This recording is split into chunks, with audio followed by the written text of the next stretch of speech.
Hello everyone and welcome to my YouTube channel. Today we are going to discuss about how to block websites on iPhone iOS 18. For example, if you want to use specific websites or if you do not want to allow your kids to use a specific website or you want to block a specific website on your iPhone.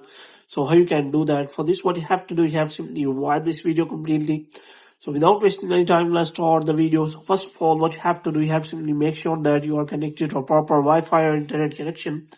And after that, what you have to do next is you have to simply go to settings.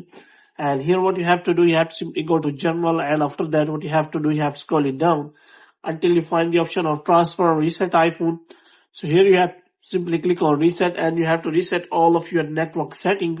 And after resetting all of your network settings, you have to simply go back. And this time what you have to do, you have to simply go to settings again, and this time you have to go to screen time here. And here what you have to do, you have to simply make sure that you have set the screen time passcode different from the device passcode so that no one will be able to access that.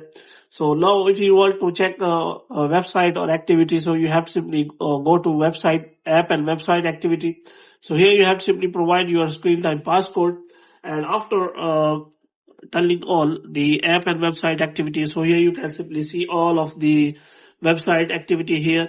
So if you want to limit any app for any of the apps from here, you can simply dull that. Moreover, if you want to cut the usage of the time, then you can simply do that. Moreover, you can also click on content and privacy restriction, and you have to simply turn on this feature. And after turning on this feature, you can simply control all kind of things on your mobile. So you can simply check browsing. So here you can simply check all allowed apps and feature. So if you want to allow any kind of apps or block any kind of apps from here, you can simply do that. Moreover, if you want to block any website, then you can simply go for Safari setting, and you will be able to do that setting. So you have to simply go to apps and you have to simply go to Safari, and after that you will be able to block that website, specific website. So here you have to simply click on that and you can simply block that website. So here you can simply go for the settings and you can allow Safari to block the website you want. So hope you have liked this video. If you get more videos like these, you can subscribe our channel.